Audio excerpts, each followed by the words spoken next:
Well, let's kick this thing off, Michael. Let's do this. How you feeling? Never better. Never better. Well, look, I'm particularly excited today because this is the first time we are filming in a studio. We've been doing it the old-fashioned way, just audio so far, but we thought the Charley Law podcast needed to step up a level. So you're my first guest, and this feels very exciting to be in here. You're quite far away, almost sort of past the salt situation going on, and I nearly borrowed some of my wife's tinted moisturizer today, but I think we're okay. No, it's a great studio. I've been to worse. I've been to worse than that. You're a seasoned professional, Michael. Let's jump straight into it. So I'd love so just for the listeners, I first came across you a couple of years ago when I was reading your article in GQ magazine. Mm-hmm. I think the title was something along the lines of "Meet the country's highest paid coach." And that captured my interest. I read your article. It was super cool. You had this sort of mystique about you. And, you know, that's where you are today. Can you I'd like you to just introduce yourself, because I don't want to do you a disjustice. Sure. Very briefly. But then what I'm really interested in is taking us all the way back to when you came over from Poland and you were working in retail, and that intersection of like how you got from there to where you are today. Right. So what I do today, I coach the elite using my signature no bullshit approach. This is something I'm known for. And you just mentioned Poland. You see that directness that I'm known for is not something that would make me particularly stand out in Poland, right? It makes me stand out in here because obviously British people are my favorite, but they're not as direct as Eastern Europeans, right? So, you know, in order to succeed in any field, you need to have USP or USPs. You need to be known for something. You need to be different, right? And sure enough, when I transitioned from just being your generic coach with a generic copy on my website, etc., to being myself, basically, everything has changed for me. And also, it's not just the revenue, but also the level of satisfaction was different, because now I allowed myself to be who I am and express myself the way I want to express myself. And what happens is, when you do that, you'll get your critics. You will get people who have a problem with you, but for every critic, you will get one fan. And ultimately, how many coaching clients a coach can have? Not many at any given time. And all you need is 10, 20 clients, whatever your business model is, 5, 10, 20 clients. And if you position yourself in a unique way, sure enough, your people will be able to resonate with you at the highest level. Yeah, no, I love that. It's that idea of, you know, you got to almost be polarizing to an extent. You know, if you're just all things to all people, you know things to anyone. Exactly. Got to pick a side, right? Exactly. You know, we see that a lot. And the other phrase I love is, you know, if you double down on your authenticity, you're going to beat the competition. Or if you want to beat the competition, double down on your authenticity. Totally. I always love that. Totally. So, you know, that you're this shining bright vision of success, Michael, and you've come a long way. So let's rewind the clock now. I want to know your journey coming over from Poland, working in retail, the intersection between making that decision to get into coaching, and what was the adversity? What were the challenges? What was, you know, what did you have to bulldoze through to get where you needed to be? That's what I want to know. Sure. So I came to London in 2005. I was 22 at the time. I quit school at 17. It wasn't for me. And when people ask me if I ever regret quitting school at 17, I said I regret I didn't quit it at 16. But sure enough, I had to make my own money from the age of 17. And if there's one thing that has helped me to become mature relatively quickly, it was that, right? So 5 years of struggle and trying to get some jobs and you know, different countries as well. And then ultimately, to cut the long story short, coming here at 22, I could barely speak English, right? I didn't have any money. So all the money I had at the time was just enough to buy 2 one-way bus tickets from Poland to London. The bus journey was 27 hours. And now the question is like, oh, how could you come here without money? Well, I had a couple of friends who said, you know, you come, you and your girlfriend, I had this girlfriend at the time, and we're going to give you some money, loan you some money. And then you will start working, obviously, and you can pay us back later. And that's exactly what happened, right? But sure enough, very limited resources, very limited command of English. But what I had that is more valuable than the resources and the language was the hunger, right? I was in that bus for 27 hours, surrounded by those Polish people going to London and trying to make a better life for themselves. And my girlfriend, who I dragged with me, right? She didn't want to come. I dragged. She didn't have a choice, right? I said, "Baby, I'm going. Are you going with me or not?" Because as much as I loved her, I knew and she knew that I'm gonna go anyway, right? You had a dream. I had a dream, and sure enough, she's still in this country, married, an English guy. She's happy, kids. So it wasn't a bad decision for her. I would feel bad if she came here and became a drug addict or something, right? But I knew she wouldn't. Anyway, so 27 hours in the bus, very young. I mean, 22. Don't know what's gonna happen. No jobs lined up. Barely speaking English, as I said. I had those friends. They were lovely, but they were struggling themselves. They were living in a fucking squat at the time in New Cross. For those of you who don't know London, New Cross probably is not as bad as it used to be 17 years ago. But 17 years ago, it's not an area you would like to go with your mom on a Sunday walk, right? It used to be a no-go zone, right? But sure enough, that was still improvement from where I came from. And it was a squad, and the four of us, so that couple of friends and me and my girlfriend, we were on 2 mattresses in one room in the squad in New Cross for the first 2 weeks. And then they rented out like a proper apartment, 2-bedroom apartment. And yeah, we both started working. I got a job in retail, and I spent 6 years in retail. I had a successful career there, but it was an example of something that I call or I refer to as winning in the wrong game. Yes, I was winning, but I was winning in the wrong game, right? So after the initial excitement of getting a job, and by the way, they've never fucking seen anything like that, because I didn't even know that my work ethic was at that level, because I didn't really have a proper job before. But sure enough, for me, it was normal to come in first, leave last, never complain about anything, asking for overtime because I wanted to pay off my friends as quickly as possible. So I was positive. I was happy to be there. I was good with people. I was working hard. I was listening. I'm coachable. I've always been coachable. I was lucky to have a great manager who I'm still in touch with. A great guy called Ian, who's currently running Mulberry. But he was a young manager at the time, and I was just a kid who needed a job. And sure enough, I did what I had to do to make as much money as possible, as quickly as possible, get promoted as quickly as possible. And this was all fine for the first 2 or 3 years, but after that, it became apparent to me that it's a wrong game. And with the exceptions for a few people here and there, the main problem for me, I think, in retail was that I was surrounded by the wrong people. Like, I wasn't surrounded by my people. The people I was working with, they were not necessarily my people in terms of the interests, in terms of the values sometimes, and certainly in terms of the level of ambition, right? But now, already at 23, I got into personal development, right? So while I was working in retail for money,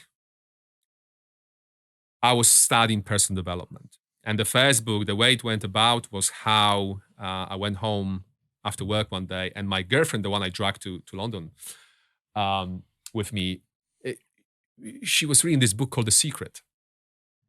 And I said, what's that? And she told me what it is. And I thought, interesting. I read it. And I got hooked.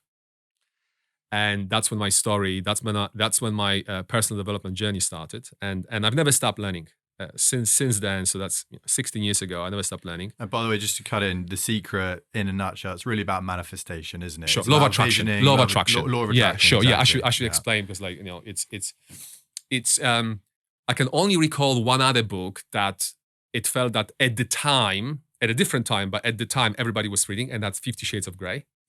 So The Secret came out in 2006, and everybody seemed to be reading it, right, and talking about it. And then a few years later, 50 Shades of Grey. So I didn't read the 50 Shades of Grey, but I read Secret more than once. Yeah, it's about law of attraction. It's how thoughts are things and how we attract what we are, etc. Right?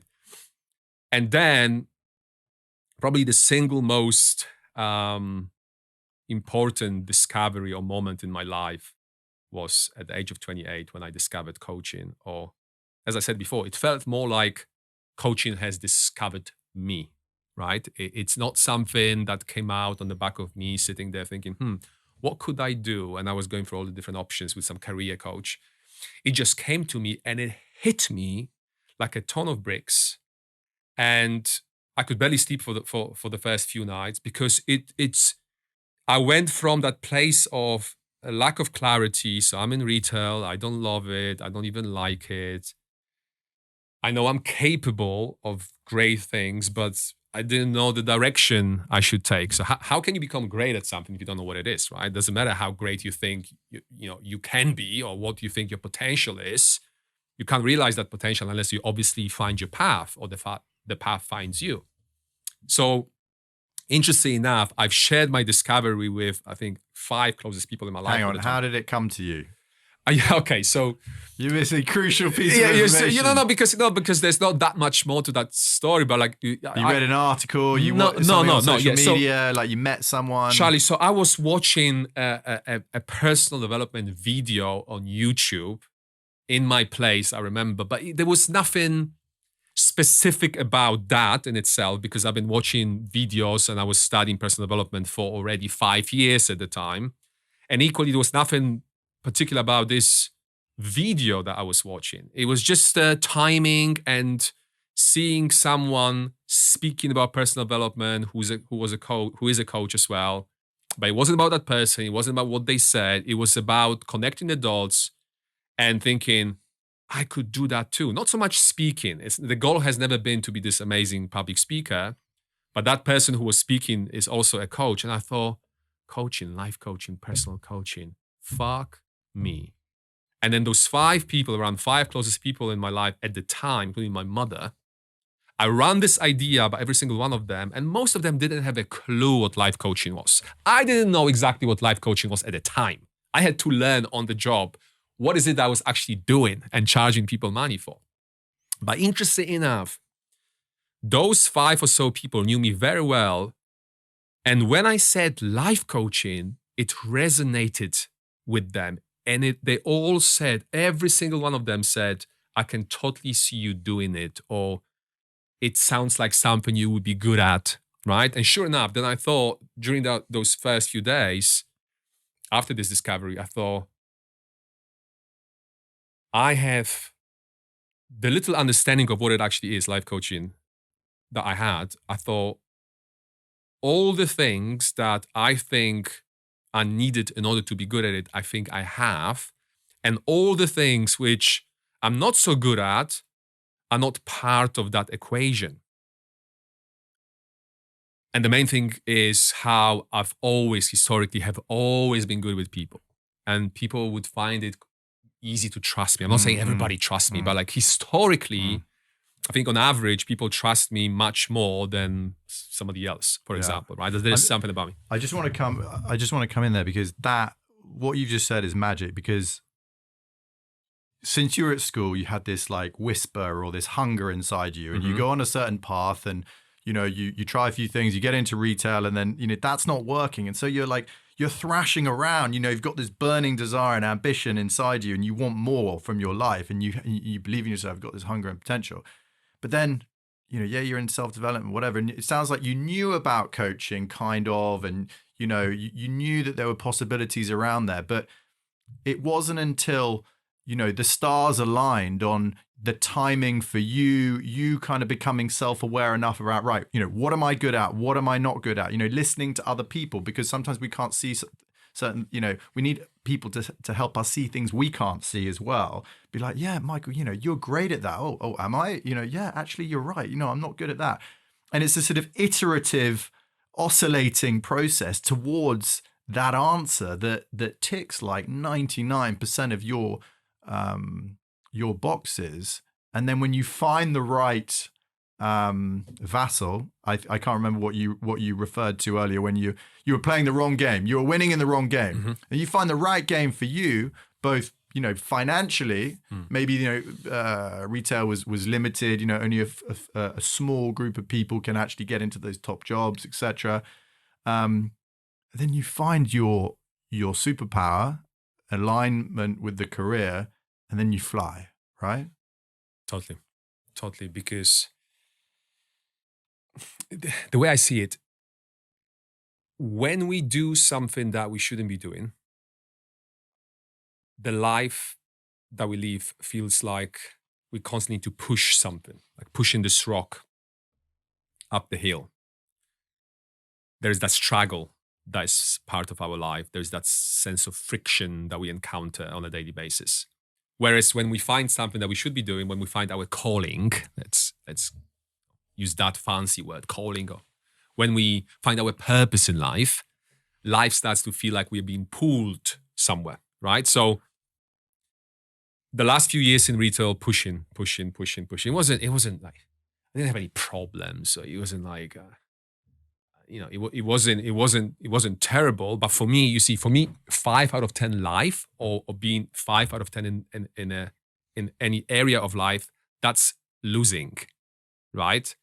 I would never ever allow myself to be content with 5 out of 10. There were times, even now, there's certain areas which are not 10 out of 10 yet, but I'm not going to accept it as being okay. I will work towards those areas becoming 10 out of 10, right? And at the very least, there's this sense of, okay, this is not 100% how it should be, but at least I know I'm doing something towards it, right?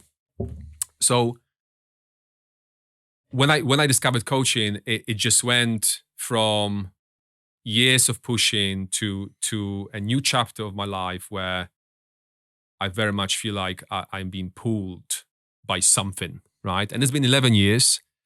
And it's interesting how, even though it's been over a decade, precisely because I found my thing, I honestly, Charlie, I don't feel like I've worked for a minute in the last 11 years. As cliche as it sounds, sometimes I can't fucking believe that I get to do what I do with the people I get to do it with, because my clients are awesome, and I get paid for it. And not just that, I get paid for it at the level that allows me to afford just about anything for me and the people I care about, right? So yes, as you were saying, retail jobs, some of them pay relatively well, but like I would need to basically either own, or at the very least to be like a CEO of a big fashion brand to be making the kind of money I make right now.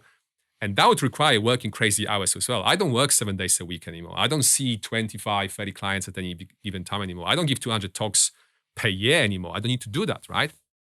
But it's interesting, this whole money thing, because, and this is not just me, when I speak to other coaches, the ones who are doing well are not the ones who got into coaching for the money. And the ones who didn't get into coaching for the money are the ones that eventually will make the most money, right? Because it's one of those professions. You do it for the love of it. And if you do it well enough, long enough, sure enough, money will follow. And like you said, it doesn't feel like work. It's that classic adage, find something that feels like play to you and work to other people. It's like feels like play to you, right? You enjoy it. Totally. And I remember last year my crypto portfolio was looking very good. Not so much now. And somebody asked me, like, what's your number? As in, how much your crypto portfolio would need to be worth for you to quit coaching. And I looked at this guy like he was fucking nuts. I said, what are you talking about? I thought that you knew me. I almost got like offended. Like, what are you talking about? Like, what I'm gonna do if I'm not gonna be coaching? And that reminds me of the very first conversation I had at the very start of my very first session with my former business coach, a great guy. I just committed to working with him for 12 months. Paid him up front, and he says, okay, Michael, that's okay. Let's do this. So, how about we talk about creating some online programs? And I said, why? So you don't need to coach as much. But what else I'm gonna do if I'm not gonna coach? Anything else you wanna do? But I don't want to do anything else, right? And it was interesting because, like I said, it was the very beginning of the first session. And within minutes, we realized that we had a very different ideas as to how I'm going to grow as a coach, right? So what I wanted to ask you was this bit, you've sort of brought us to, you had the epiphany, right? You want to be a coach. You've realized that, it suits your skill set, your nature, everything, and your interests. And, where do you go then? Like, are you qualified? How did you go about becoming a life coach? What do you think about experience versus kind of qualifications? This whole life coach thing has quite a lot of stigma. There's a lot of people becoming life coaches these days. They want to go and become a life coach and sit on the beach in Bali, work a few hours a day, and life's good, right? Yeah, good luck with that. So can you just talk a little bit about that? And yeah, Sure. I'll save my next questions for in a second. Sure. So first of all, coaching as an industry is not regulated by any government body anywhere in the world, to the best of my knowledge. Certainly not in the US, certainly not in the UK. Which means that anyone can become a coach overnight and start charging for coaching, and that's completely legal, right? That's number one. Number two, when you look at the entire, there will be some exceptions, I'm sure, but when I think the entire top 1% or 5% even of our industry, myself included, none of us have any coach training. And a few coaches that do have some, they don't even talk about it because, Charlie, here's the thing. Since 2011, I had close to 2,000 initial consultations, right? When I meet somebody for the first time to assess what needs to be done and to see if we connect, etc., right? And on my website, there's never been any indicator of whether I have or I don't have coaching qualifications, right? Have a guess, out of nearly 2,000 people I had initial consultations with, how many of them have asked me if I have coaching qualifications? 0. Or even a minutiae, right? I can count it on the fingers of one hand. That's how little people care. People don't care. And I suppose if they do care, they're the wrong one for you, right? Well, actually, yes and no. In principle, if somebody would care too much, yeah, that person wouldn't be my people probably, because that would be probably someone who is very by the book and sure, they self-select. They probably won't even call you anyway because they're looking at the different websites and that person's certified. He's not, he's not for me. Exactly. So that would be my type of person, right? Anyway, but interesting enough, the last person who asked me during the consultation, I said, I don't have any coach, I'm self-taught. He still became a client, right? So people don't care. People care whether or not, as a coach, whether or not you have a solution to the problem. And if you can convey enough confidence that there is a solution you can provide them with, that's all they care about. People don't care about you as a coach. People don't care about coaching sessions. People care about whether or not you can help them. And that's totally understandable. I very much see myself as someone who very effectively uses the very vehicle called coaching to help people get from point A to point B, whatever that point A is, and whatever that point B they want it to be. And did you ever, in your, I don't know, the first 5 years, did you ever feel like you're a bit of a fraud and like, who am I to be doing this? Having some of those fears, thinking, oh, this isn't working. I might have to do something else. Like, did you, talk to me about some of the inertia of in your early days as a career? Because, you weren't an overnight success. Mm-hmm. Talk to me about that. Sure. So I think that if it wasn't for the fact that, as I said, I started by charging £20 per session, I could definitely feel like a fraud because I didn't know what the fuck I was doing, right? But the thing is that when you do coach training, so there's plenty of, but here's the thing, because the industry is not regulated, you and I could start a coaching school tomorrow and give people certificates, right? So the value of those certificates is whatever you think it is. There's no actual value. It's not like going to a medical school and getting a degree or going to law school and getting a degree, right? So there's, and the coaching diplomas range from online weekend courses to 12 months in depth, right? But arguably, the most important component in those courses, those longer courses, those proper, if you will, courses, is the practice clients that you need to get and the work you do with your practice clients and the experience you get through that. So I very much see the first year of me working with clients as practice, right? Charging very little, so very little pressure on me, very little pressure on clients. And coming back to your original question, I've never felt like a fraud because I feel that I've tied myself in a way that I was always charging at the level that I think it was right for me to charge, if that makes sense. Mm-hmm. As my confidence would go up based on seeing the results I produce for my clients, my fees would go up.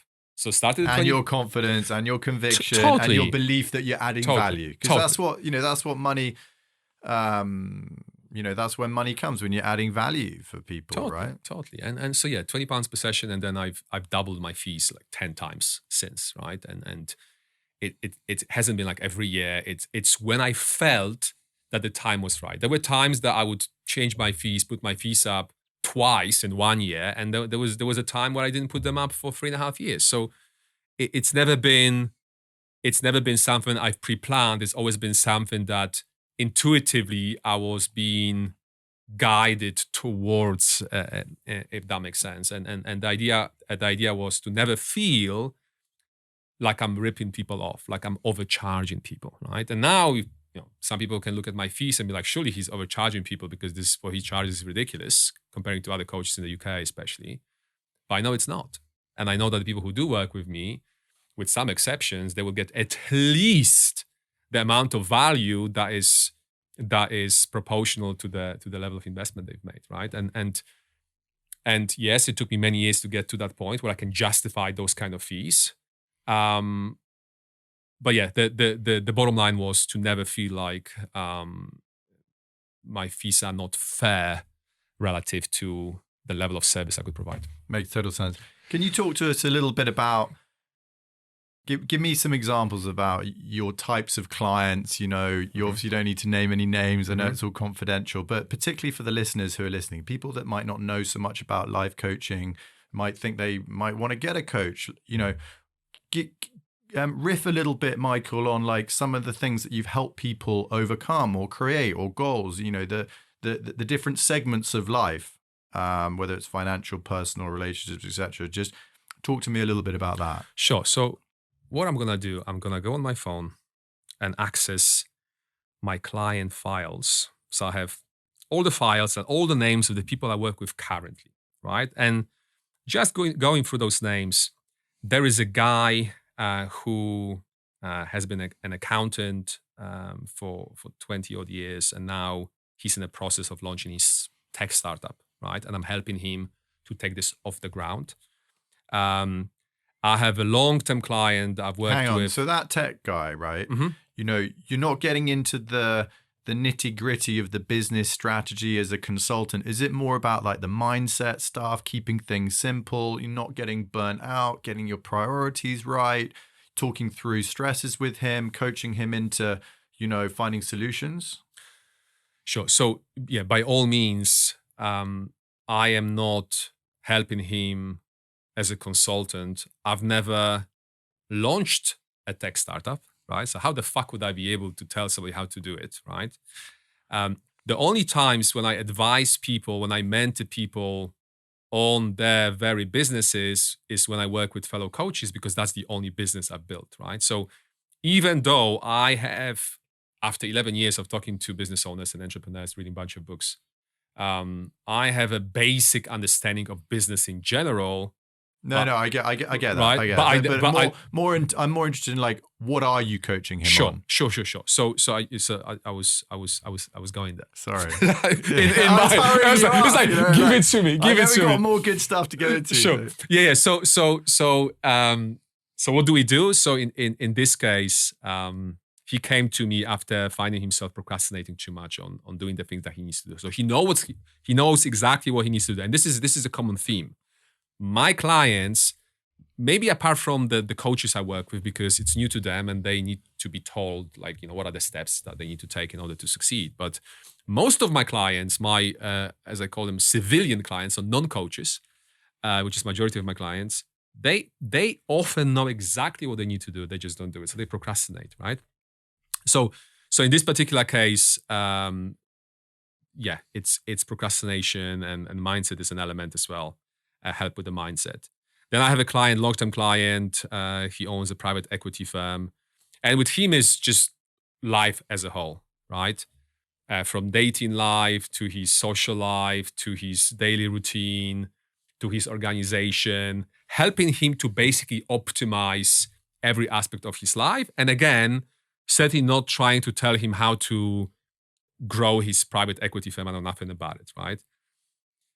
Then I have a client who's a female client, who's a project manager, a middlewoman between clients and the builders, very successful at what he does. And again, looking at her life as a whole and helping her to optimize all aspects of her life. Some people come to me with a specific thing, one area of the life. More often than not, there is a combination of few areas I help people with.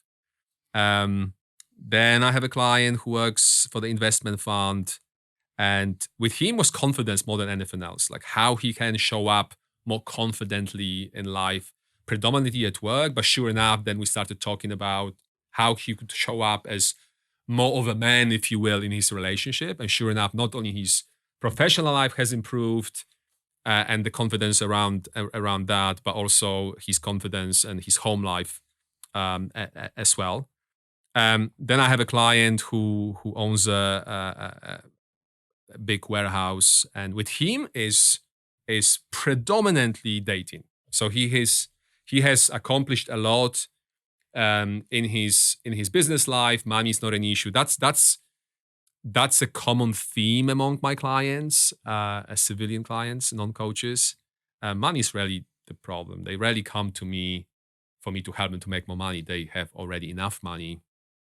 It's other areas of life, and in this particular case, it's his dating life, which is very dry comparing to how successful he's. What's the most common? It sounds like you give quite a lot of dating advice. What's the most common dating advice theme that you would give to guys? Go on more dates. So this is it's both, a numbers game, right? Yeah, this is both for. I've worked with lots of women on the dating as well, and if somebody would come for a consultation and they would say, well, my dating life is not great. Okay, let me ask you a simple question. How many first dates have you been on in the last 12 months?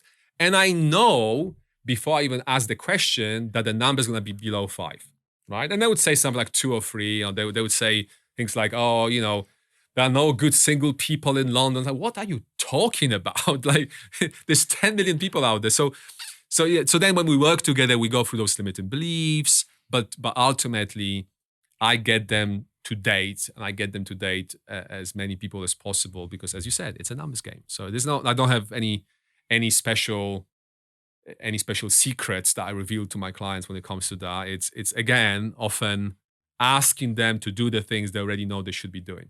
I mean, that's a classic. I remember a few years ago, I was giving someone I knew some advice, bit of coaching, and she was really keen to she said, Charlie, I really want to she was in her mid-30s, she's pretty successful. She's like, I really want to prioritize like finding my life partner, start a family, etc. And I really wanted that to be a priority. And I was like, okay, so what else are you doing, next year? It was like, right, January time, goals and everything. Okay, but I'm starting these 2 businesses as well. Right. I'm like, do you think you're really going to be able to like prioritize getting out there, meeting people, not being too stressed, too anxious and too tense to sort of, deliver that femininity, to put yourself out there and meet people and etc. And she's like, oh yeah, maybe you're right.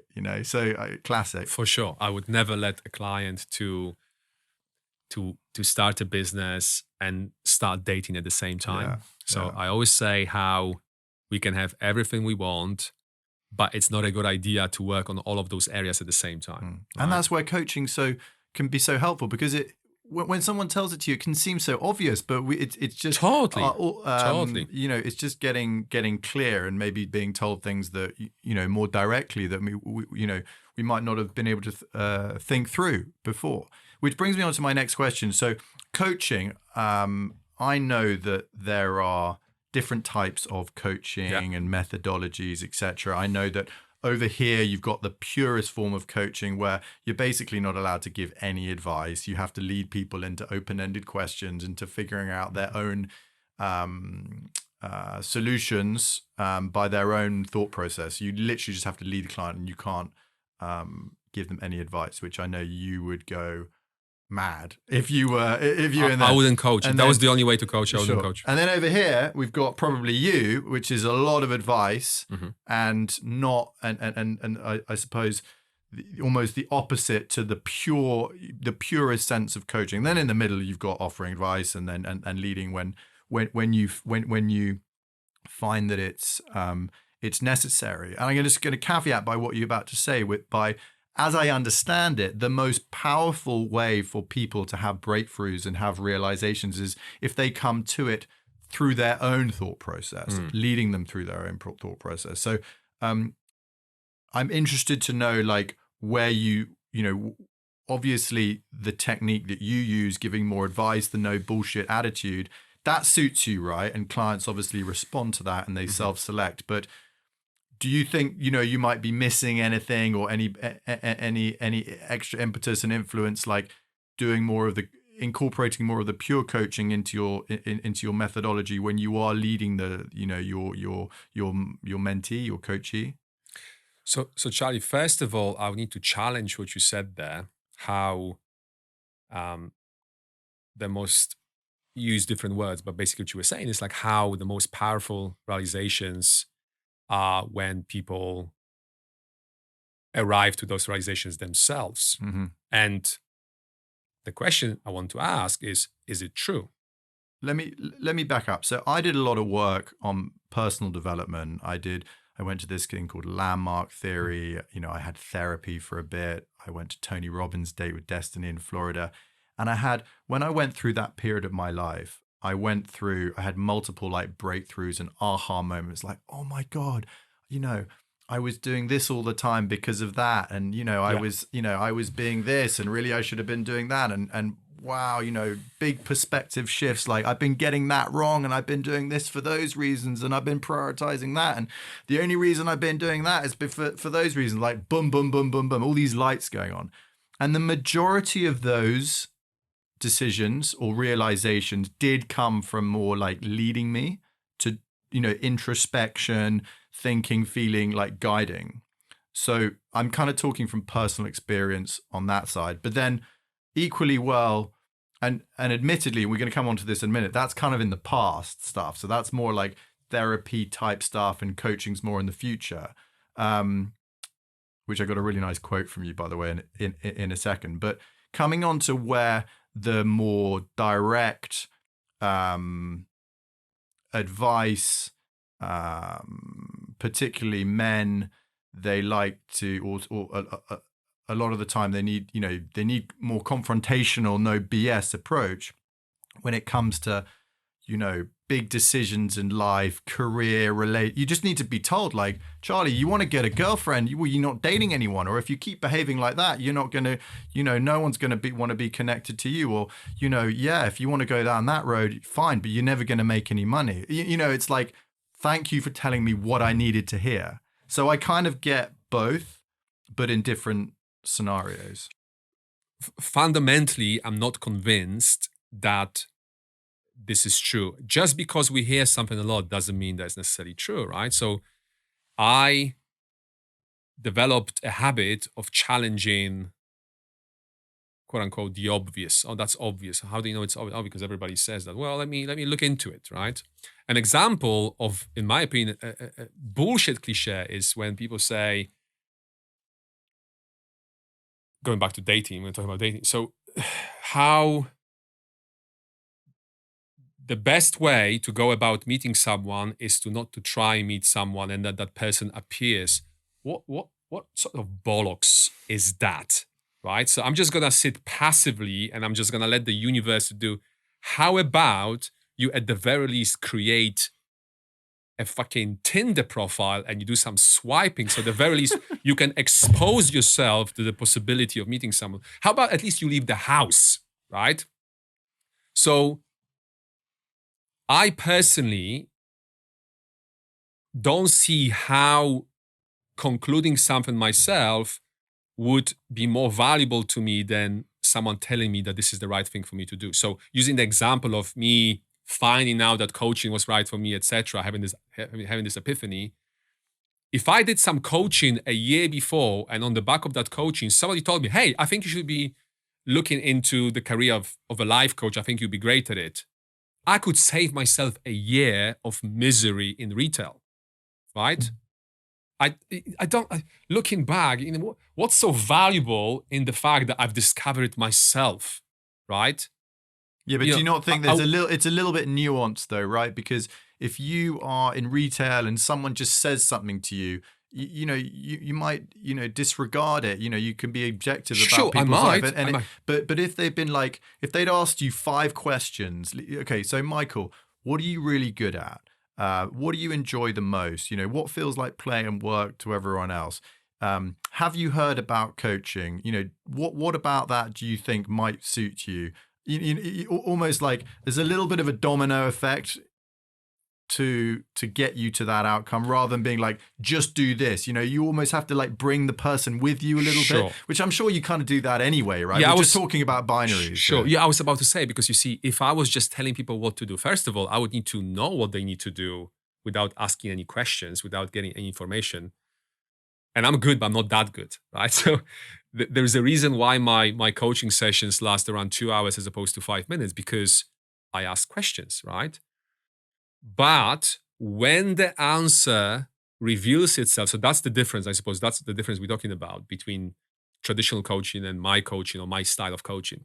When the answer reveals itself, I present that answer to a client. I'm not saying, hey, you have to do this. Or I would say, hey. It's the end of it's the final step in your process. Exactly. That makes total sense. Exactly. Yeah. But basically, it's removing that middle bit where I keep asking questions while I already know the answer. And the thing is, and you said it yourself, so different people have different preferences. And sure enough, if you look at my website, it will be very clear what my coaching style is already. It's not that people find themselves in front of me in my house and they get surprised by my directness, because already everything that you can expect from my coaching style is already highlighted, I think, it's already highlighted on my website. And they self-select. Exactly. But going to advice to listeners of the podcast who might be thinking about coaching, can you just give them, a little bit of advice into, I suppose, the spectrum of different types of coaching and what to maybe, look for, or what they might be suited to best? Sure. So my best guess is that whoever listens to podcasts like this would be most likely more interested in a more direct style of coaching than the less direct style of coaching. I'm not saying that everybody listening to this would be most interested in my style of coaching, which is what you said, as you said yourself, on the on the extreme end of that directness, right? As I said on my website, my coaching is PG-18. I don't work with children and snowflakes, right? So if you are overly sensitive, right? If you have a problem with people telling you that maybe you should get your ass to the gym, or maybe you should stop acting like a pussy and do this or that, then probably you should stay away from myself. But if there is something that is suboptimal in your life, so there's gonna be almost always something for almost always everyone. Just have a look at as many coach websites as you can. There's plenty to choose from. And sure enough, some will resonate more than the others, right? Even before you start reading the copy and really analyzing those websites, you will have a gut reaction. If you are over the age of 25, especially, or 30, you will have a gut reaction because you've seen plenty of websites of all sorts in your life and plenty of content of all sorts in your life. So you have a gut reaction, and the ones that you respond well to, just have a read, and then ultimately meet the person, have initial consultation with them, and then always think about how well I resonate with this individual, not just how experienced this individual might be. I might be arguably the most senior personal coach in the country, but I'm the first one to say I wouldn't be the right fit for most people. And you are better off working with someone you have a better chemistry with, who's less experienced, than working with someone who's more experienced that you have worse chemistry with. Sure. Because that chemistry will impact the very results of coaching. And maybe ask some pertinent questions like, what is your type? What is your style? What is your methodology? Where are you on that spectrum to 100% direct and or 100% open-ended questions? Open-ended questions. I think that, and I think a lot of guys in particular would go crazy if they were having the open-ended questions. Totally. It can be frustrating. Totally. It works for some people. It doesn't work for others. I think also, going, and it's that chemistry thing really at the end of the day, and trust and belief. And we've spoken about on this podcast, Michael, we try and sort of group episodes and themes. So the last three has been a lot on therapy and modalities around that. And what I say to people is go and have a consultation with 3 therapists or different types of therapists. Totally. It's like a personal trainer, see what feels right and follow your gut.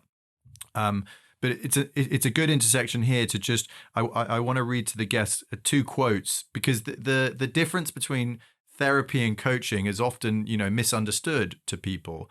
And you had a nice one here when you said therapy moves dysfunctional to functional, whereas coaching moves functional to exceptional.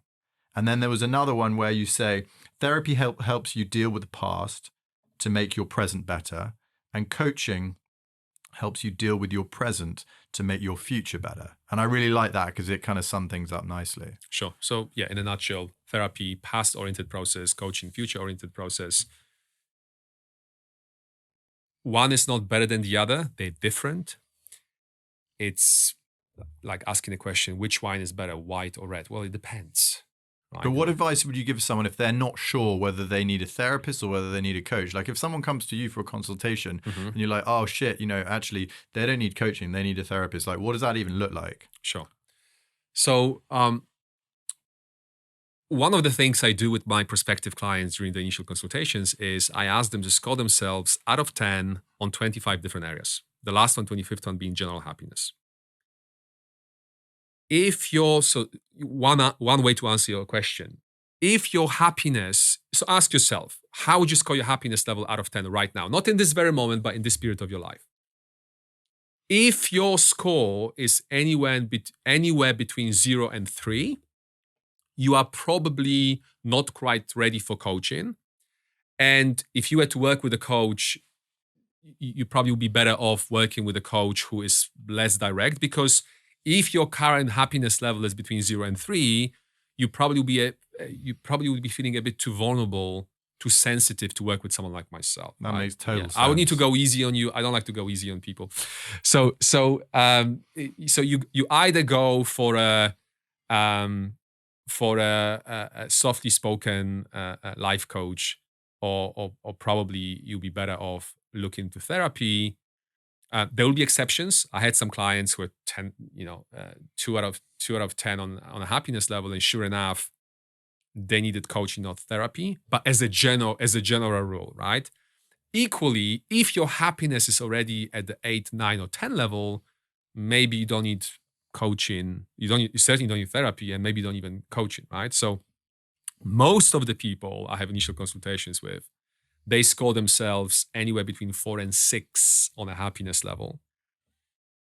And that's our functional level. So the way I see it, the 0 to 2 is the dysfunctional level. So there is basically, because when you think about it, what could make you so unhappy? Probably some form of dysfunction.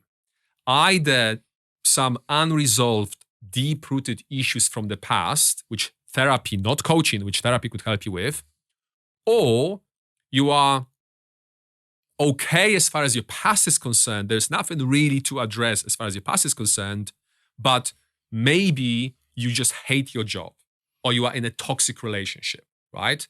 And if you hated your job so much or your relationship so much or both so much that will lead you to 2 out of 10 or 1 out of 10 on the happiness level, which is unlikely, then even though your score is so low, the therapist wouldn't have much to talk to you about, because what you need is to make some changes in your professional life or your love life. And that's something coaching could definitely help you with. If it's with me, I would tell you to leave that partner ASAP. And I've done it in the past. If it was the job, I would tell you to quit that fucking job ASAP. And I've done it in the past. And sure enough, I suppose, I might be making it sound overly simplistic. When I had this conversation with a female client, I remember this particular female client.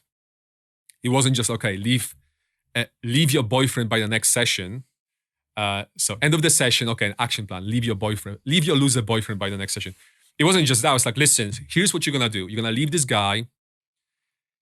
And go on a date with me, and then that's the only line. It's dangerous. That's the only line I wouldn't cross with the client. Everything else is fine. I drank with clients. I took drugs. I wouldn't do it again, but I took drugs with clients ages ago. But that's one line I would never cross, because my reputation is the most important for me, right? And so I said, listen, leave this guy. I'm gonna tell you who to date, how to date, where to date. I got you. And that's exactly what happened, right? And it's one of my biggest success stories, because she left that guy, and then she dated some amazing guys and ended up marrying someone and moved to another country and have, babies and all of that, right? But that's coming back to what we were talking about before. That's an extreme example of direct coaching, right? Where I basically said, and she was a smart girl. She knew that, you made this point before, she knew that she had to do that. She just needed a push. She needed someone to say, listen, what you were thinking is the right thing. You need to do that, and you're going to be okay after you do that. And that's exactly what happened, right? But coming back to the therapy versus coaching question, where 0 to 2 would put you in this dysfunctional level, I see 3 out of 10 on the happiness level as a bridge between dysfunctional and functional, 4 to 6 functional, 7 a bridge between functional and exceptional, and 8 to 10 exceptional, right? So my typical client comes to me, scores themselves anywhere between 4 and 6, sometimes 3, sometimes 7 on a happiness level. And over a period of few months, we take it to typically 8 out of 10, right? So this functional to exceptional. 2 months. A few months. 3 to 4 months, typically, right? And that's what's needed. And then again, that wouldn't be possible to achieve, I believe, in such a relatively short frame of time frame, if I was asking open-ended questions and trying to lead clients to the answers. And there's nothing wrong with that.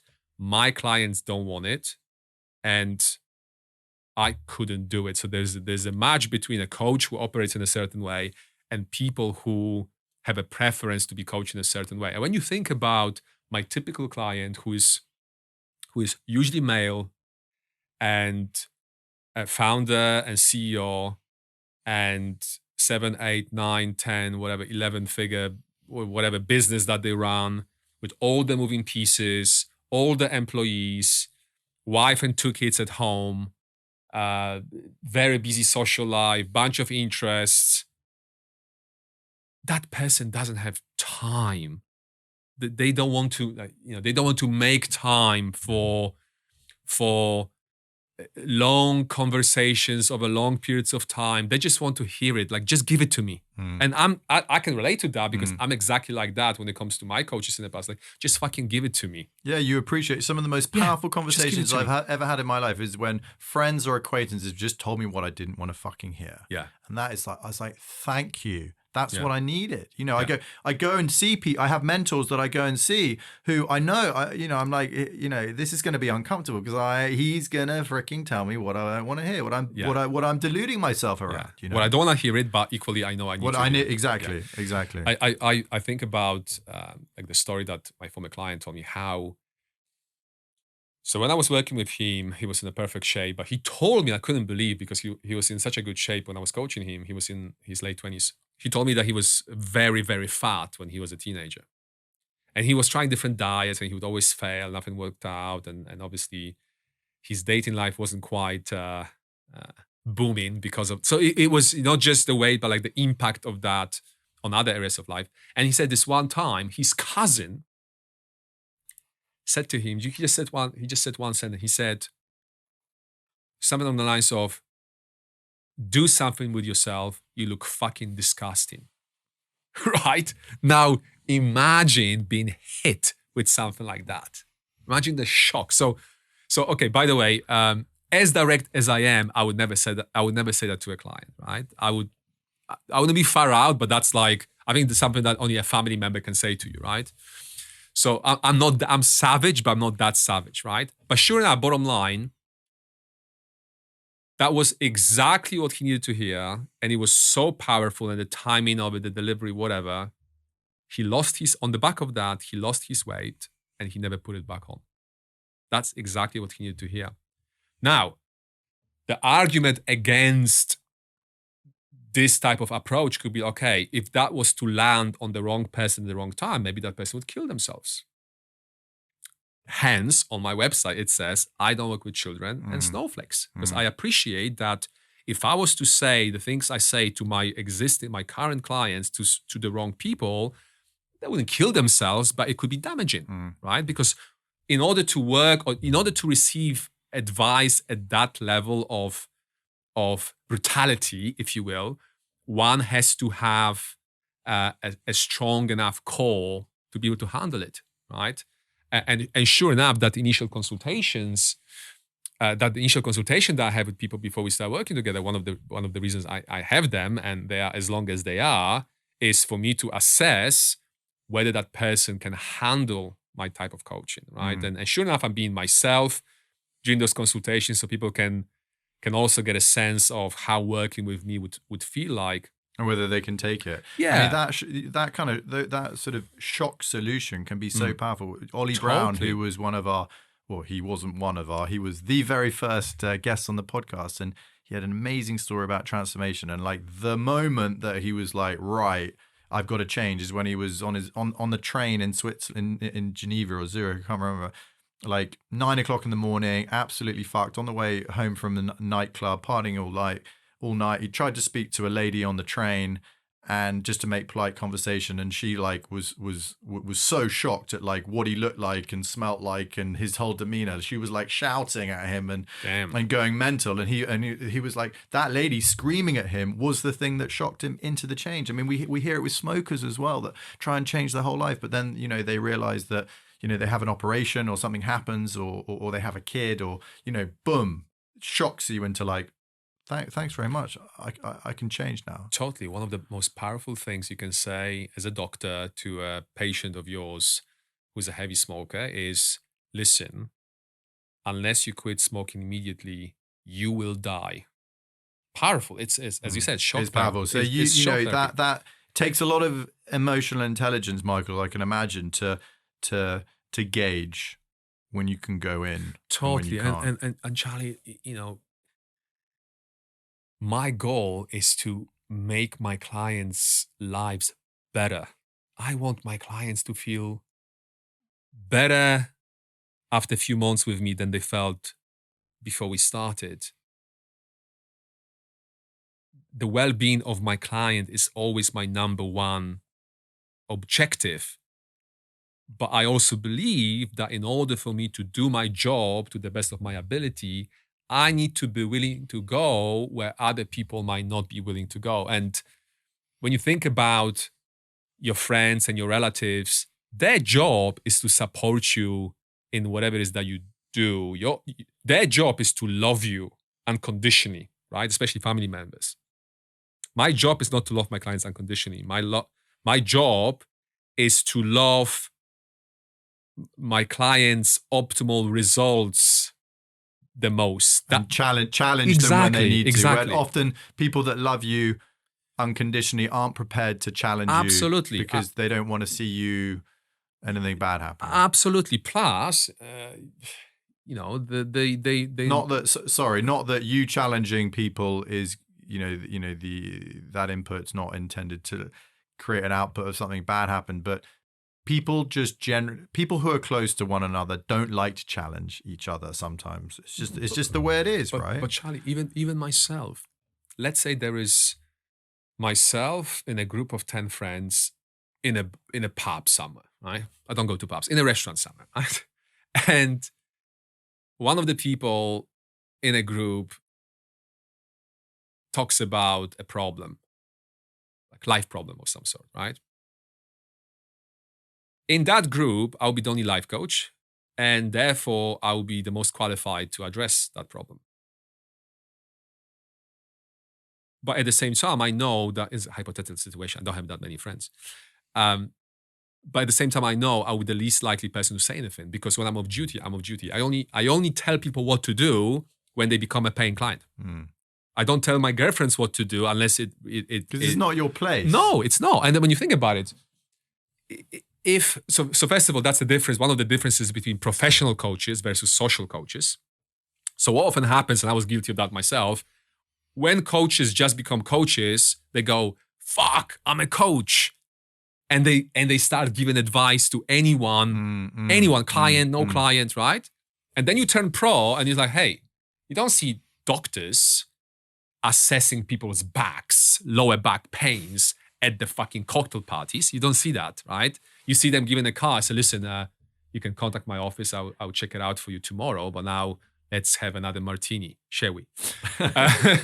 Right? So you won't see me doing that. And I suppose that's one of the reasons why, people who are not clients, they still want to be around me sometimes, because I'm not a Mr. Smartass, even though like in my head, like I can't help myself. So, I'm on a date and she's talking about something and I'm thinking, fuck me, this would be so easy to solve. Like I can see exactly what she needs to do, but I would just listen. Right. Yeah. Listen, I could always, and if she was to ask, what do you think I should do? I said, listen, it's not my place, but I could get you a coach. Right. And sure, I've done it many times where I would have a new client who's a coach, new to coaching. They needed practice clients, and sure enough, I would sometimes just connect them. Yeah, and so listen, I listen. I don't like coach you. I don't like to mix business with pleasure. That's like another line that I use. Quite the infamous data. Well, I have a little bit of a past. Yes, I'm not gonna deny that. But again, think about what this would do to the dynamic you have with your spouse or with your friend. If you were like, you've always been a friend and now you are a friend / coach and, Mr. Know-it-all. And especially when you feel like you know it all. I'm not saying I know it all, but like when it comes to life, I know more than most people, I think. Especially if that's how you see yourself, if you're not careful, then it wouldn't be that hard for other people to start to see you as this Mr. Know-it-all. And it's just not. So I keep my coaching and my advice giving and my brutality, if you will, to clients, because the moment that person pays the invoice, to me, that means that they give me permission to do my work, right? They know exactly what they're getting themselves into. As I was saying, already on my website, you get your clues as to what to expect. Then there's an initial consultation where people can ask me any questions they might have. And when they become a client, then it's on, and then I say whatever I want to say, and I make it clear in one of the things I send to people before I start with them is that at any point I will tell you exactly what I want, how I want it. I'm not concerned about hurting your feelings or ego. It's up to you whether you take it or leave it, right? So I tell you what I think, and I detach myself from whether you implement it or not. And sure enough, most of the time, my clients implement the things that I recommend for them to implement because they trust me enough to know that perhaps it's the right thing to do. And as I said before, more often than not, that thing I advise them to do, it's nothing new to them. They don't go, I never thought about this before. Wow, you are a genius. I'm not. And especially the people I work with right now, that at a certain level, it's very hard, unless they're very young sometimes, it's very hard for me to tell them something they've never heard before. It's just added conviction into which way to go. Exactly. Michael, there's a term that we hear a lot nowadays, and you even mentioned it earlier in the podcast, people that are coachable. Some people are coachable, some people are not. We hear it more and more nowadays in like hiring talent teams, they need to be coachable, like sales teams, whatever. Like, what does that even mean to you? And people listening, like, what do they need to know about themselves, whether they are coachable or not, to get a coach? Sure. So I don't know the exact statistic, but my guess would be that the majority of people will be coachable. I don't know, 70, 80% of people will be coachable. The extreme example of someone who I don't think would be coachable would be like your narcissist, right? Someone who thinks that they know it all. And someone like Donald Trump, there's a history of him like sacking people work in the White House for disagreeing with him. That to me is an example of someone who probably doesn't appreciate coaching, right? Because he'll be firing his advisors for, like, you hire an advisor and you fire them because they disagree with you. What's the point of, right? So good example. Yeah, so I think he wouldn't be particularly coachable. Someone like him wouldn't be particularly coachable. He'd be an interesting client though, wouldn't he? Yeah, like I remember I asked myself years ago what I would do if he contacted me for coaching. And I wouldn't want to work with him, but then I think maybe curiosity would take over, and I would at least meet the guy, at least give him some tips on applying self-done, because he's obviously doing a very bad job at that. So coachability. So I think it might be hard for anyone to know exactly how coachable they might be before they engage with a coach. And here's the thing. Just because you met a life coach 5 years ago at some networking event and you thought to yourself, there's no fucking way I would take advice from this person, right? It could be much more to do with that particular coach than with you being coachable or not, or with you willing to take advice. Because I know for a fact that the vast majority of my clients today would not take advice, even the same advice I give them, from most of other coaches, because my clients today are at the certain level of seniority. They have big personalities. They're often very well off. And they would look at, and listen, I love all the coaches, right? Because they're my people. But the fact that I love them because they are coaches doesn't mean that I would think that they are great for my clients, because I know they wouldn't be, right? First of all, they wouldn't be strong enough to handle my clients, like on a human level. But surely that's a bit more objective, right? That's like whether the coach fits the client. Is it not more, intrinsically, whether that potential client who wants to be coached or thinks they might want to be coached has a growth mindset, they are curious, they understand that they might not be right, they're open to failure, they want to change. Is it not more that, compared to just the not, like you said, the extreme version is the narcissist, the closed, fixed mindset, thinking that they know it all, and that old definition of insanity, carry on doing the same thing with, the same results. Is it more that? But you see, what I was getting with this is like how a person who is not a narcissist, but they are very confident, they are very successful, they would look at most coaches or potential advisors and be like, yeah, whatever. That very person could come to me for the initial consultation, and I saw it, Charlie, I saw it, even reading the body language alone. They judge and they're like, I'm not gonna listen to this guy. Is that? Yeah, almost. Yeah. Not so much that, but coming into my house and trying to have an upper hand on me, trying to tell me how to run it, like in extreme cases, right? Trying to tell me how to run my consultations, right? And sure enough, it is my belief, is the way I think about myself when I show up in the world. Like I genuinely don't think I'm better than anyone, but I certainly don't think that there is a single person who's better than me, right? So at coaching. Sorry? At coaching. No. Like as a human being. You don't think there's anyone in the world that's better than you as a human being? On a human spiritual level, no. Fair right? play. So, but as I said, first and foremost, I don't think I'm better than anyone, but equally, I don't think anybody is better than me. Fine. So it's more the like meet me Exactly. eye to eye. Exactly. Yeah. Exactly. Yeah. You need to give me the respect, because if you don't, I will command it and you're gonna give it to me anyway. If not, I'm gonna ask you to leave, right? So this is particularly valuable trait. Like I'm sidetracking slightly.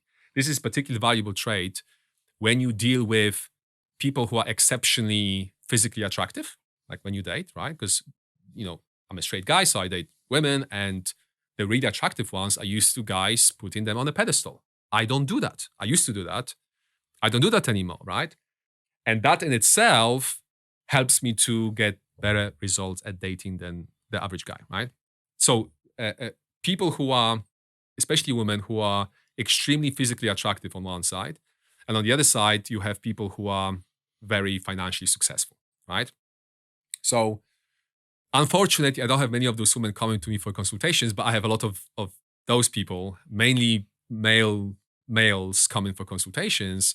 And even earlier this year, there was a guy who was very successful, and he thought he's going to come to my house and he's going to control and dominate. Yeah. And so I had to very quickly put him, so to speak, in his place. And that's when I got his attention. So before he was like, okay, I'm just going to do some fucking coach, So the point is, if that person isn't able, after your influence, to be like, okay, let's soften, let's open myself up, let's be a little bit submissive, let's switch from certainty to maybe uncertainty. Like if they're not able to do that and just like, still the same guys when they walked in and it's like, no, like trying to control everything and not really, softening to open themselves up to what you've got to say, they're not coachable. But yes, because obviously there needs to be a level of openness. But what I was going with this whole story is like how I believe that a person who might otherwise think they're not coachable because they're just not going to have anybody telling them what to do, when they meet someone at their level or they see as being at their level, this can change. And again, I saw it when someone like that would come in, big ego, very confident, borderline cocky sometimes. And they would talk and they would talk and they would talk. And all it would take for me would be to say something like, "You're full of shit." Not in an angry, like I'm not angry with people who come for consultation with me, but just with a smile on my face, like, "You're full of shit." Oh, okay. And then there's that switch. And then from that point on, they might go, okay, maybe, I didn't think coaching might be for me necessarily, but maybe I could take some advice from this guy because he's clearly not scared of me. And when you think about it, if you are at that level, right? So extremely attractive women and extremely successful people, mainly men with big egos. When you're at that level, you very rarely have people telling you anything other than what you want to hear because people want something from you or they're afraid of you somehow, right? And as I said before, as a general rule, I talk to my cleaner exactly the same way I talk to my most successful clients I've ever worked with. It's exactly the same way, right? I listen to her exactly the same way that I listen to them. I show as much respect to her as I show to, and the thing is, when you show a good level of respect to your Uber driver, he's gonna love you for that because he's not used to it, right? But equally, if you show exactly the same level of respect, not more, to your highly successful friends or client or whatever, they will appreciate that as well because they rarely, with some exceptions, they rarely want to be treated differently just because they are extremely beautiful or they have a lot of money, right? So it's a simple hack, if you will, that I've applied to my life to simplify things. And also, for me, it's just fair. Like, why would I speak to you differently just because you have more money or you have higher education or you've read more books. And I can see how that can be super powerful to the the guys in the big leadership roles making a lot of money with big egos. They're just like you said, they find it refreshing, Charlie. They find it refreshing. Is everyone agreeing with them, exactly, right? Exactly. And sometimes I know it for a fact because my clients or prospective clients would tell me they're surrounded by people and there's lots of great people in their lives, but they wouldn't quite have a single person who would tell them what they need to hear. And that's where I come in often.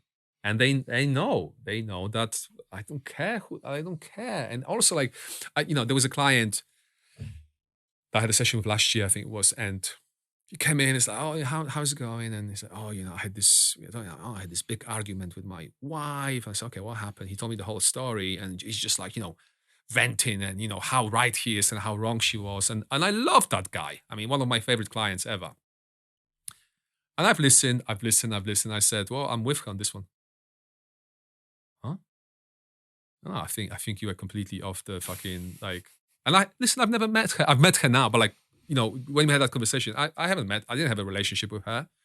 I only heard about her, but I was there because I was there saying what I thought because my commitment is always to the truth more than what I find it to be truth, right? I appreciate it's a subjective thing. There's not such thing as universal truth, I suppose, as we talk about science. My commitment is to the truth and to my integrity more than taking sides. Pull it. Oh, because you're my client, you paid me the money. I'm gonna say that. Oh yeah. Oh my God, what a bitch! I can't believe she said this. Like, no, you were out of line. And you got what you fucking deserved. You should go and apologize to her. Yeah. And he fucking did. I can see how powerful that is. Especially in today's age, people seek out truth, and I can really see how that's one of your superpowers, Michael. It's that radical transparency, radical honesty. It's radical. That's a good word. Sometimes brutal, but it's what people, particularly men, often need to hear. And Charlie, as long as radical is a good word, I like this word, and people are fine with it. The right people are fine with it. Right people, that's it. And you're self-selecting, and you have the consultancy session. So I get it. Yeah, and it's when you think about it, most of us, we are happy with that brutal honesty or radical honesty, as long as we believe that the place it's coming from, it's a fair place. Can be firm as long as it's fair. That it's not being delivered in an angry way. Like, I don't get angry with because then it's like, okay, he just got angry. Why did he get angry?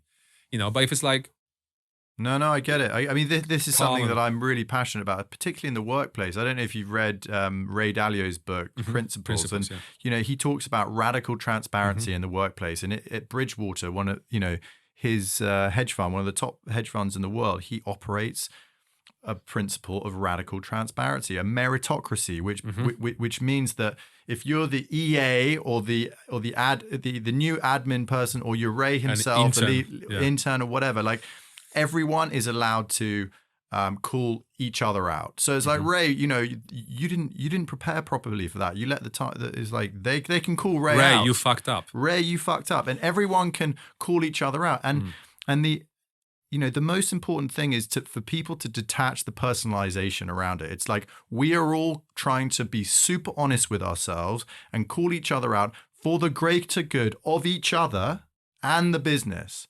And I think once people understand that, like, if someone has the balls to say, listen, George, Simon, Claire, Lucy, I really think, this wasn't good. You can do a lot better. I'm really disappointed. You let me down. You can go one or two ways. You can be like, oh no, this, that, why are you saying that? Poor me. Or like, yeah, fair enough. And why is he saying that? It's because he really cares and, for the business. But we all know that. But I just it's the radical transparency, which is what you're practicing what you preach, which I love. On the individual level. So you're talking about organization. Sure. Bridgewater, Netflix is run in the exactly same way. Anyone can say anything to it. They tell the employees, by you not being honest with your superiors, with anyone within the organization, within Netflix, it's a disservice to the company. Yeah. So they make it, because it's not that it's okay for you to be honest with everybody. Yeah. we want you to be honest. You not being honest is a disservice to the organization. And some people can't handle it, and then they leave. But this is exactly the same in high performance sports teams as well. You know, the England rugby team, you know, if they're not calling each other out and being really honest, like, you know, so, you know, you didn't do that properly today. You know, you weren't on your, you know, why didn't you not focus on that ball? Why were you not training hard today? You know, I could see something's wrong. Like if we all like pander to each other and not, I don't want to hurt his feelings, like that's a disaster. So that radical transparency, the brutal honesty, when they're failing, asking themselves the hard questions, it's all in high performance sport, right? So that can translate into business. It translates into your, you know, your one-on-one coaching. I think it's, you know, it's super powerful and effective. Here is a fun fact. So very few people realize, and I've learned about it myself few years into my coaching, how personal coaching originated from sport coaching, right? Interesting. It didn't originate from therapy. It originated from sport coaching. It's basically how the tools and methodologies that have been used by sport coaches over the years with the athletes can be applied to non-athletes, right? And when I think about my coaching style, there's definitely, I've experienced a very few sport coaches in my life. I don't know that much about sport coaching, but I would have imagined, even like from watching the movies, I would have imagined that, and documentaries, that my coaching style is not very dissimilar to how sport coaches work with the athletes. I'm sure. They're not asking open-ended question at the halftime talk. Hey, guys, how would you feel about doing another, like, how would you feel about, it's like, hey, listen, this is what I need you to do. And sure enough, elite level athletes can handle elite level radically honest coaching. And I say it even on my website, my clients are an equivalent of Olympic athletes. They're high performance. And they can handle it. And the stronger the person, the more confident the person, the more accomplished the person, the more they can handle, obviously, because you got to be able to take it. You need to have a strong mindset. Exactly, because it's sorry, like they wouldn't get to where they got to in life if they were weak. That makes total sense. And I love that connection. I didn't know that it came from sports, but it makes so much sense. You know, often when I'm thinking about coaching, you know, I'm getting into coaching in a professional capacity now, but sometimes when I have doubts, I'm like, you know, life coaching and, you know, some of the stigma around it. All I need to do is go and watch All or Nothing with Pep Guardiola or Mikel Arteta. You know, if you haven't watched them, they're freaking awesome. So Pep Guardiola, I know Pep Guardiola. He's the manager of Man City. Mikel Arteta is now the manager of Arsenal. Okay. And All or Nothing is the docu-series. I saw the one with behind Pep. the scenes. I saw the one with Pep. You know, these guys are coaches. You know, they're awesome coaches. They're they're being brutal. They're giving love. It's psychology. It's emotion. Okay, it's more of a group, but there's one-on-one coaching as well. Sure. And it's when you transfer from the sport into the civilian life, let's call it, like you're like this, it's the same.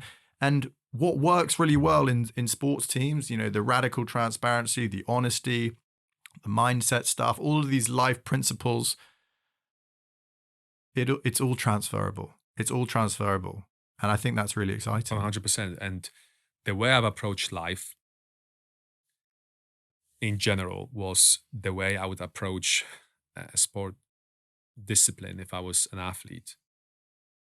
I wanted to win in life, and therefore I thought I need to apply myself the way professional athletes apply themselves in order to win in the games that they play, right?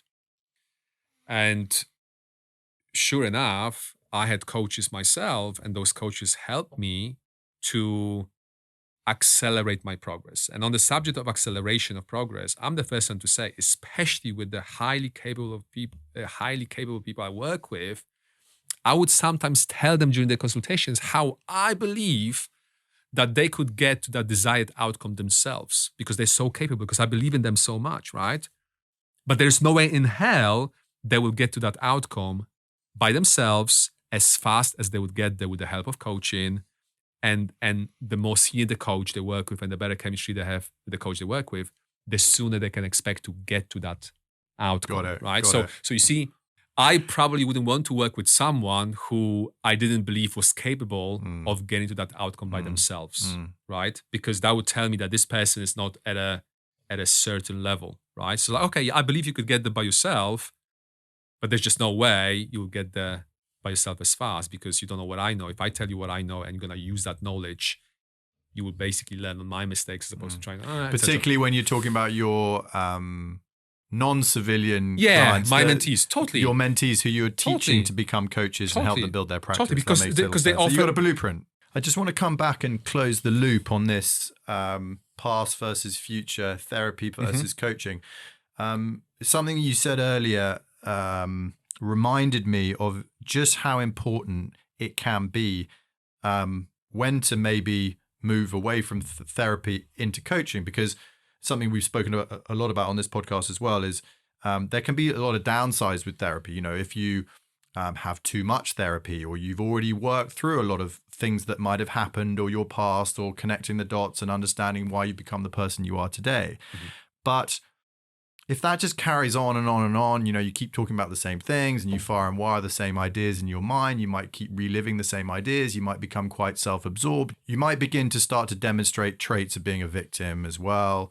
And it's just not healthy in some circumstances to go on and on and on and have therapy, because sometimes you're sort of oscillating around all of these things and you're like, okay, you know, I've got to kind of a baseline. I've got to what you said, I've got from dysfunctionality to functionality. It's like, but this therapy, it's not giving me everything that I want now. It's in you're sort of wallowing around in this kind of no man's land. That is the time to stop and get yourself a coach, because the therapist is never going to be like, okay, come on, Michael, you know, let's get clear. What's really important to you? Let's connect the dots. Let's, you know, what are you great at? What do you love? You know, what kind of environments did you excel at in the past? Okay, let's get your goals. Let's write them down. Let's help you achieve those. The therapy's not gonna get you there. So, like your what is it you have? You have the piece of paper when you start with people for a consultation. You look at lots of different areas in their life, and you need the whole package, right? And so it's that intersection between, you know, moving away from therapy.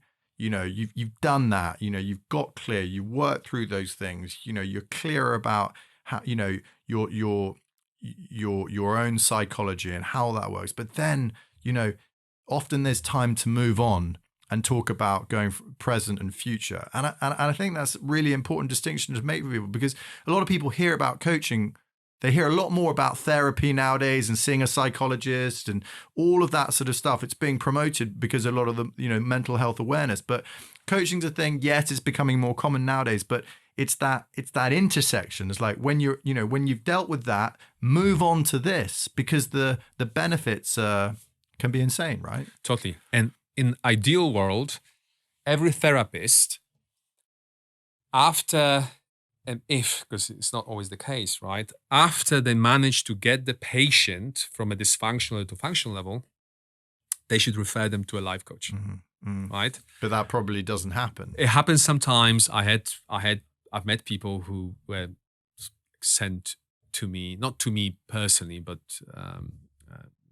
that had therapists recommended coaching to them. But you see, that would take a very successful therapist to be able to do that, because they need to be successful in order to know that somebody else will come, right? Like I remember when I first started coaching, I wasn't quite in a position to be like, probably this person needs therapy more than coaching, but you know what? I need the cash. I need the cash, and I'm not even sure what they need, you know. So I took on a few people I probably shouldn't, but that's not something I would even contemplate doing now. The last, 8 years maybe. And sure enough, I have referred a whole bunch of people to a therapist. Have you? Yeah. So you know, just like us coaches should know and should act on that knowledge when to refer someone to a therapist when we meet them for the first time, assess the situation and conclude that perhaps this person is not quite ready for coaching. A therapist should do the same. First of all, when people come to them, not knowing that coaching exists, and from the get-go say, listen, based on everything you told me, you shared with me, I think that you would benefit from coaching more than therapy. So even before they start working with them, number one. And number two, when they get, as I said, with the patients to the point where, okay, we cleared your past, if you will. We clear that. Now you're ready to go. Now you're ready to set some goals. Because as you rightly said, therapists don't I work wonder how with often people. that actually happens. Who knows? I'll be surprised if it happens more than 5% of the time, unfortunately. And I think it's mainly because it's comfortable. You get your patient, and with therapies especially, with therapy especially, you get your patient, and you can work with this patient, see them every week for 2-3 years. That's something that is unheard of in coaching, right? It's a very different process in terms of the length as well. Coaching typically takes place over anything between 6 to 12 sessions, whereas therapy typically takes place over 2 or 3 years of weekly sessions, right? So like I said, the therapists would need to feel like they have access to unlimited amount of patients to be practicing that level of honesty. Right. And it makes so much sense because they're both, therapy and coaching, they're almost like total opposites because I know we've spoken about the past and the future, but depends what kind of what kind of style you adopt. But let's imagine that therapies tend to be quite comfortable, quite soothing, quite sympathetic, and then you go across to coaching, and it can be quite confrontational and challenging and moving towards goals and being uncomfortable and leaning into that. So it's a very kind of like critical intersection, like whether you're ready or not. And I think, if I could say to people listening, like, I reckon out of everything that we've spoken about today, this is such a critical thing. It's like people that are aware of those two themes, understanding if someone didn't know about this intersection, or they were thinking about coaching, or they're thinking about therapy, or they think they just need more from life, knowing that both exist, what each of them exists for, but most importantly, if you're having therapy or you're going to have therapy, knowing that on the other side of it is a feeling of feeling ready to move to the other side and not getting stuck there, because that getting stuck there could be 5 years before you get a Michael or someone else like coaching you towards your ultimate goal. I mean, that's freaking powerful, no? Totally. And you said 5 years, and if you've been in therapy for 5 years, I had a consultation with this guy. I'll never forget it. He was a lawyer, and he told me how he's been doing therapy, I think, for 4 years. He started off seeing his therapist once a week, standard. Then they've progressed it to 3 times a week. I've never heard about it before, for someone to see the therapist 3 times a week before going to work, like in the morning, right? And then more recently, 5 times a week, an hour, Monday to Friday before going to work. Now, I do my assessment, 25 areas. Charley, I kid you not, if I remember correctly, that guy scored himself at 0 out of 10 on self-love, which is one of the areas, 1 out of 10 on general happiness. When I saw this, the first thing I said to him, listen, my recommendation is, and I was trying to be funny a little bit, but I meant what I said at the same time. I said, listen, my recommendation is for you to go to your therapist and ask for a fucking refund, right? And then I went on and basically gave him bollock. Sorry, I took my headphones off and I wasn't really listening, but I replayed in my mind what you said. But can you imagine? So I went on giving him. I didn't call him stupid, but I said something like, don't be stupid. I mean, ask for a refund. Ask her, like, don't be stupid. Can't you see that it's not working? Back to what you said. If you keep doing the same thing the same way, right? I said to him, I understand that talking to a therapy is like a it's like a form of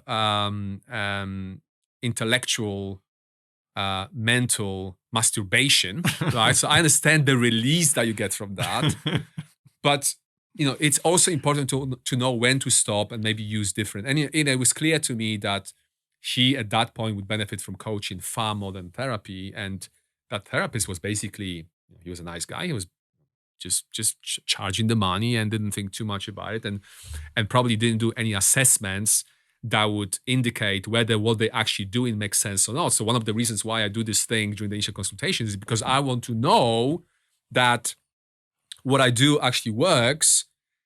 And I know it does because I do the same assessment at the end of the process, and we can compare the numbers, right? Numbers don't lie. And it gives me a clear indicator whether what I'm doing makes sense or it doesn't make sense, whether it works, whether it doesn't work. And if it didn't, then what do I need to do to change it, right? But that's an extreme example. Like I said, I've never heard about anyone seeing a therapist 3 times a week, let alone 5 times a week. And his overall scores, I just gave you the bottom 2. His overall scores were some of the worst I've ever seen. And that's someone who's been doing. Now, I appreciate I might sound like someone who's against therapy. I'm not, right? I'm not against therapy. I know some incredible therapists. I know therapy can work. Everything can work. And equally, everything might not work sometimes, right? There's a time and place. But at the end of the day, you need to take it upon yourself not to leave it for a therapist or a coach or whoever you work with in any capacity to assess whether you should continue doing that thing, right? Do you get results or you don't get results? It could be a personal trainer you've been working with for the last 6 months. Do you get results or not? If you don't, maybe, just maybe, it's time to reconsider whether you are working with the right person, right? Or doing the right thing. I totally agree. And that's something we really try and do on this podcast, is just bringing awareness to people that there is lots of different types of stuff out there that you can utilize, different techniques, strategies, modalities to make change. There's loads of stuff, and there's more stuff out there than people think. Totally. And we try and be really like tools and resource rich. So like at the end of this in the show notes, everything that we've spoken about will be there for people to go, even to come and find you, Michael. So that's great. We're coming to the end of the podcast now because only really because David's going to kick us out soon. We could David's going to call the security. Yeah, we could go. We could keep talking for many more hours, I'm sure. But just to round off, I know you're big into self-development anyway. It's how you got into coaching in the first place. Can you just tell the audience any favorite books, any favorite podcasts, mentors, quotes, any self-development resources that people listening, could utilize, basically? Sure. They say that the most important book is the one you write yourself. So there was definitely a point where, after studying personal development for years, I've concluded that maybe it's time to start producing content as opposed to just consuming content. And sure enough, I wrote my book called From Good to Amazing in 2013. Would I say it's my favorite book? Is it the book I go back to the most often? No. In fact, I don't like to do that because I find problems with it. And unlike website where you can change things easily, it's like, oh shit, this has been printed already. So you need to do version 2. I did actually. I did during the first lockdown. All right. And you're still not happy with that? I haven't read it since, but I'm sure if I was to read it, I would have problems with it. So I stay away from it. I mean, you gave me one of a book when we met a month or so ago, and I haven't read all of it, but I've read some of the, I like those books where you can really just dig into the content table and look at the chapters that you can relate to. So I read a couple of chapters and I think it's great. So thank you. So someone said it's a kind of book you can read in the toilet because of the format. Yeah, right? exactly. Small chapters, quick, lots of small exactly. chapters, right? So coming back to your question, the single biggest influence in personal development was a guy called Jim Rohn, who passed away 2010 or 2011. So he was in his prime in the 80s. American, I wouldn't call him a motivational speaker. He said he wasn't a life coach. He's made money in network marketing, and then he got into running seminars. He was one of Tony Robbins' original mentors. So here's a fun fact for you, Charlie. Tony Robbins' first job was selling Jim Rohn's seminars door to door. Really? When he was 17, I think. Right? Amazing. So Jim Rohn was Tony Robbins' first mentor, someone that he would look up to, etc. And sure enough, Jim Rohn still is my biggest mentor. I love the guy. The way he talks about the things he talks about is extremely, how to put it, down to earth, digestible, easy to understand. He has an incredible ability to connect with his audiences. He's funny. But he's also got that paternal godfather exactly warmth to him. I was about to use that word actually. He has that warmth about him, which I love. He came before all of those guys doing those sales presentations on the stage and asking people to run to the back of the stage. He hasn't done any of that in his time. And yeah, it's someone I've been exposed to a lot. Just before I became a coach, for the first few years after becoming a coach, there are certain recordings of him on YouTube, which, no exaggeration, I must have listened to. Not so much watch, I would just listen to it, like easily more than 100 times. Really? Easily, right? So, it's that not simple necessarily, but simply presented life wisdom, life and business. He wasn't specializing in anything. He was just talking about life. And he's a great communicator. Great communicator. The audiences have loved him, and I'm nowhere near as good of a communicator as he is. But I definitely try to bring as much warmth and combining that thing we were talking about before, that radical honesty with that warmth. I think it's quite a powerful combination. You see, if I was only radically honest and brutal with my clients, they probably wouldn't like me very much, right? And that's not number one goal when I work with someone, for them to like me. But I like people. I like them to like me back whenever possible. So one of the, I'm sidetracking slightly, but one of the characteristics of best coaches, I believe, is to know when to be. It's like with being a parent, I suppose. I don't have kids, but when to love and when to tough love. Exactly, right. And to when to be firm and when to be friendly. And I like to think that over the years, I've learned how to get that balance just right between being firm and being friendly with my clients. I can totally see that. And it was actually someone, the journalist that interviewed you and came to see you, who wrote the GQ magazine article about David. you. Was it a gentleman? David, yeah. It was David. David, yeah. And I remember him saying that, I reread the article recently, and it was the surprise at the radical honesty and the sort of harshness, but then the unequivocal realization that you were so passionate, you really gave a shit about them. And I think we've all seen it when someone's like been called out or had a tough conversation, or had a bit of a talking to. There's almost this dynamic that a few days later, a week later, when they're then have their arm put around them or they're shown love, it's almost like it's more love, because you realize how much that person really cared. And I think I can see it even in this interview, how you oscillate between the no BS. You've obviously got a lot of charisma as well. So like, I can see it when you soften in your voice as well. You really fucking care about your clients, and that's cool. And that's why you're one of the best. So chapeau to you, Michael. Thank you, Charley. I appreciate that. Any more resources for our listeners? Naval is someone I respect. Naval Ravikant. That's right. Yeah, I someone that I follow on Twitter. Someone I have a lot of respect for, and his book is one of the 5 books I've listened to in the last 5 years. And the Navalmanac. Yes, fantastic. It's a consolidation, isn't it, of all his wisdom? Exactly, written by I think this some German guy. So he's great.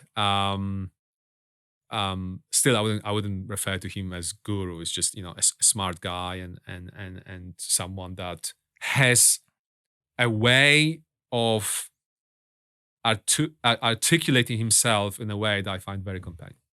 I couldn't agree more. He has a unique ability to synthesize information into sort of bite-sized simple chunks, terms. simple terms. And he comes at it from the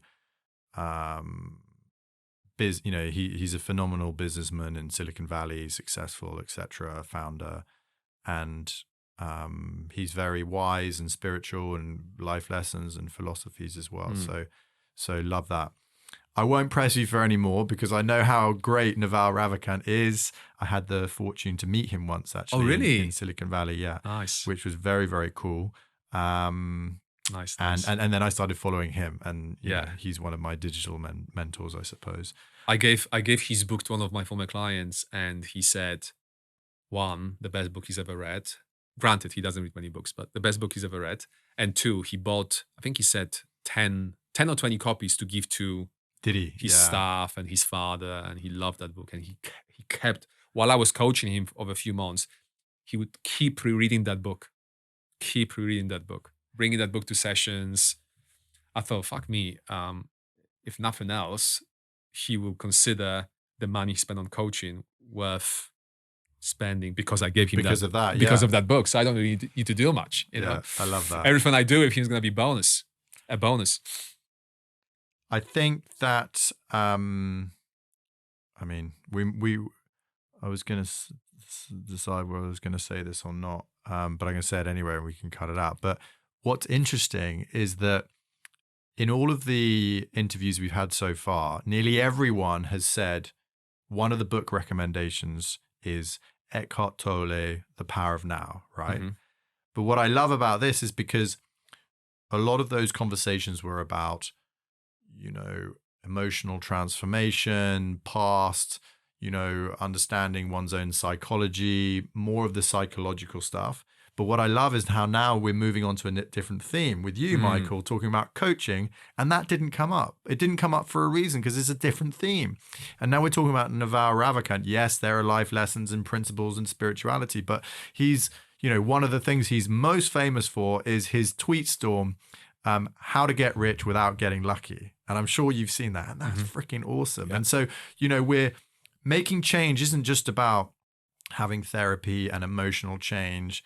It's also about hitting goals and, you know, moving from here to there. And that's what coaching is all about. Making money, getting laid, falling in love. It's all the same stuff. And don't get me wrong, I love The Power of Now. I read The Power of Now a decade ago, and I respect Eckhart Tolle and all of that. But it's not going to get you laid, is what you're saying. That's exactly where I was going. I mean, it might if you want to be less stressed, you know, like be in the moment. And I don't recommend bringing The Power of Now to your first dates. You know, it's just not gonna go down very well. You know, just don't bring any books. But yeah, definitely The Power of Now, Eckhart Tolle, and spirituality as a whole was part of my personal development journey, right? And I recommend it. I think that it's a good idea to look at all areas of our lives. And you know, on my website, I say that I am as materialistic as I am spiritual, and as egocentric as I am compassionate. Right? You don't need to fucking choose. You don't need to pick a side. I'm both spiritual and materialistic. I meditate sometimes, you know, I go through those periods of meditating and I love it. And I love, you know, nice, shiny things, right? And, you know, and I have absolutely no intention of ever choosing sides. I choose all of it, right? And you're very aware and intentional about where you are going. What are you doing? Yeah. Or like people say, oh, you know, women, like, you know, that's like another fucking stupid cliche. Like, oh, if she's beautiful, she won't be smart. Of course. Who comes up with those ideas? You know, like how limited your worldview is to say. Okay, we've got a couple more minutes, but I just know there'd be lots of guys listening who may be single, maybe not. Like the dating thing fascinates me. I'm married now, so I'm off the market. But to my older self and people listening to the podcast, give us some more nuggets around guys dating. Okay, so I will start with the book recommendation. There is a book called The Way of a Superior Man by David Deida. And it is by far, to the best of my knowledge, it is by far the best book on male-female dynamics, female psychology ever written. This is not about getting laid per se. He's not going to share with you tricks on how to make women sleep with you. If you read this book, if you take the time to read this book, and it's not an easy read, it's not like my book. It's not a book that you want to read in the toilet. It's a book you want to read or listen to when you have the time and mental bandwidth. But when you take the time to interact with this book, to listen to what he has to say, and apply the things that he talks about, it will help you become the kind of man that women find irresistible. So, as a young man, I thought what most men think is that in order for me to be more successful with women, I would need to be better looking, I would need to make more money, I would need to be taller. I'm relatively tall, but whatever. Like I'll be thinking like most people think, right? Nothing could be further from the truth. And when I started learning about female psychology and male and female dynamics through books and events and podcasts, etc., there was no podcast back then, but like audio tapes, whatever. And then, that book that I was talking about was one of the books I've read back then that really opened my eyes to what's really important when it comes to attracting women, and how this is first and foremost about confidence, right? How you perceive yourself as a man. And this applies, by the way, Charley, this applies to married men as well as single men, because to put it simply, your woman, right? You can't talk like that in those work times, but I do it anyway because I don't give a shit. Your woman will love you proportionally to how much she respects you, and she will respect you proportionally to how much you respect yourself, right? That's why I know for a fact that even though I'm only decent looking, right, and rich-ish, I know for a fact that I could go to any bar, any club, any place in the world, and I would outperform the best looking guys, the richest guys, because I have the game, right? And the fact that I have a game, it's a good news for everybody because I didn't have a game. So the fact that I have it now means that you can learn it, right? I learned the hard way. I was doing very badly with women most of my, for the first 26 years of my life.